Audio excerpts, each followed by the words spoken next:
Bonjour à tous, bienvenue dans le cours numéro 4 d'Info 2. Nous allons parler aujourd'hui de timer et d'interruption. Dans un premier temps, nous allons parler des problèmes de temps et d'événements en informatique embarquée.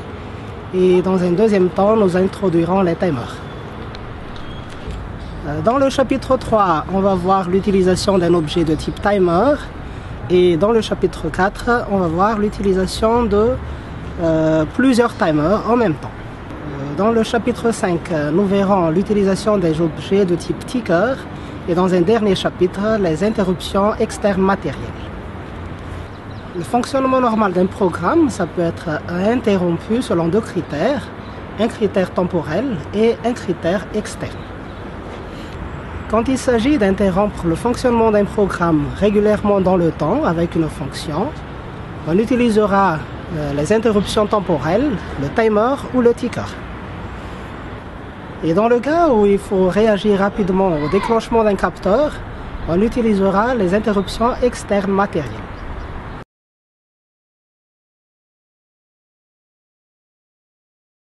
Parfois, il faut interrompre le fonctionnement normal d'un programme. Par exemple, dans une voiture, lorsqu'un capteur de choc se déclenche, il faut agir rapidement et ouvrir les airbags. Sur le microcontrôleur, nous allons programmer des interruptions déclenchées par des événements temporels ou matériels. Une interruption arrête le fonctionnement normal d'un programme pour en exécuter un autre, appelé routine d'interruption.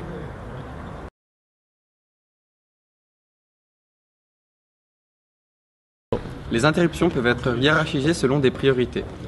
Par exemple, le capteur de choc dans une voiture sera prioritaire à la mesure de la vitesse. Une action bloquante est une action qui bloque le fonctionnement d'un programme. Par exemple, lorsqu'on affiche une phrase sur le LCD, on ne peut rien faire tant que l'action n'est pas terminée. Nous utiliserons donc les interruptions pour deux choses. Premièrement, permettre les communications non bloquantes avec les périphériques et commuter entre plusieurs tâches.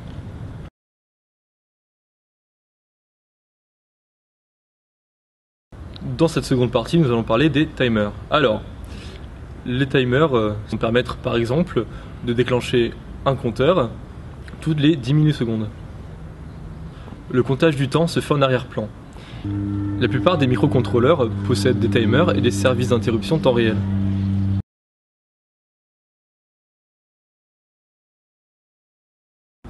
Sur la Mbed, pour utiliser des objets de type timer, nous allons utiliser la classe timer qui comporte plusieurs méthodes.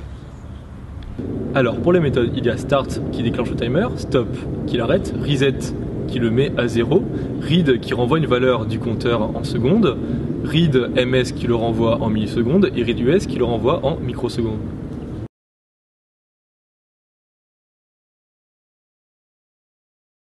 Dans cette troisième partie, nous allons créer un signal carré à partir d'un programme et d'un timer. Comme vous pouvez le voir sur l'ordinogramme, au début du programme, nous lançons le timer. On vérifie si le timer a dépassé une certaine valeur. Lorsque la valeur est dépassée, nous inversons le signal, nous remettons à 0 le timer et nous recommençons jusqu'à ce que le programme s'arrête. Tout d'abord, dans le programme, il faut définir timer 1 de type timer. Ensuite, dans le main, on déclenche le timer avec timer start, puis on vérifie à chaque fois si le timer a bien dépassé les 200 millisecondes. Si le timer a dépassé les 200 millisecondes, on appelle tâche 1. Et ensuite, on réinitialise le timer. Monsieur Bess, est-il possible d'exécuter plusieurs tâches à des rythmes différents? Mais c'est très simple, il suffit d'utiliser deux timers différents.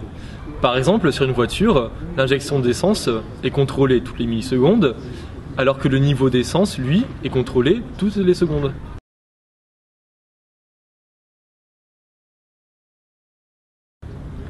Comme dans le programme précédent, nous allons lancer simultanément les timers, puis dans la boucle infinie, nous allons vérifier si les timers n'ont pas dépassé leur temps limite. Si l'un des timers a dépassé son temps limite, nous allons faire appel à la fonction qui lui est associée, puis réinitialiser le timer. Dans ce type de programme, il faut vérifier la longueur du code et son temps d'exécution. En effet, si une tâche est exécutée toutes les millisecondes, celle-ci doit durer moins d'une milliseconde, ainsi que les tâches qui suivent, sinon la synchronisation sera erronée. Il faut savoir aussi créer une priorité entre les tâches. Si le timer de deux tâches arrive simultanément à terme, il faut savoir laquelle se déclenche en premier. Par exemple, une tâche qui nécessite de se faire toutes les millisecondes et une autre tâche qui nécessite de se faire tous les 100 millisecondes, au bout de 100 fois la première tâche, il faut savoir laquelle va se faire en premier. Dans ce type de programme, il est interdit d'utiliser des fonctions de type bloquante, de type pause, wait ou delay.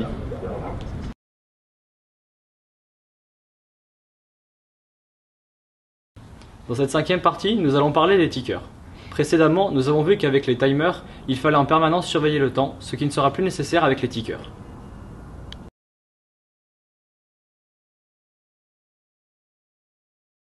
Il existe plusieurs méthodes associées au type ticker.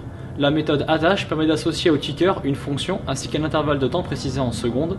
La méthode détache permet de dissocier la fonction du ticker.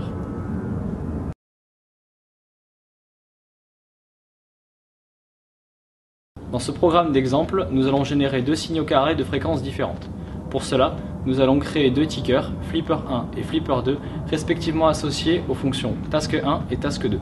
Le premier ticker est réglé sur une période de 200 millisecondes et le deuxième ticker sur une période de 1 seconde. Jusque-là, nous avons parlé d'interruptions déclenchées par des événements de type temporel. Dans cette sixième partie, nous allons parler d'interruptions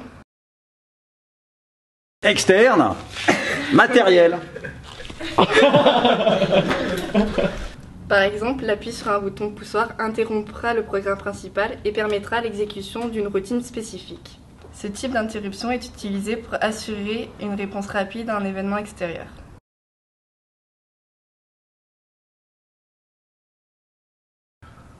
Pour créer une interruption externe sur Mbed, on utilise interrupting qui nous permet d'associer une broche à une variable. La méthode rise nous permet d'associer la fonction à la variable qui sera appelée sur chaque front montant. De la même façon, la méthode fall nous permet d'associer la fonction à la variable, mais cette fois-ci, qui sera appelée sur chaque front descendant. La méthode mode nous permet de déterminer la configuration de la broche d'entrée, soit en pull-up, soit en pull-down, soit en pull-down. De plus, toutes les entrées numériques du Mbed peuvent être utilisées en entrée d'interruption, sauf les broches 19 et 20. Ce programme d'exemple permet d'inverser la valeur de la sortie à chaque fois qu'on appuie sur le bouton. Le bouton de la broche P18 est défini comme un interrupt in et la fonction toggle est tout simplement associée au front montant sur le bouton. Lorsqu'on appuie sur un bouton, il peut y avoir des rebonds de la lame qui vont générer plusieurs fronts montants. Dans le cas du programme précédent, cela peut inverser la sortie plusieurs fois et ça peut être un problème. La solution à cela est d'utiliser un timer qui n'autorisera l'inversion de la sortie que lorsque lui sera arrivé à 200 millisecondes. Le timer est déclenché au début du programme et est remis à 0 à chaque fois qu'on inverse la sortie, donc les rebonds ne sont pas pris en compte. Manjapiola dia manaraka indray, ça veut dire merci pour votre attention et à bientôt pour le prochain cours.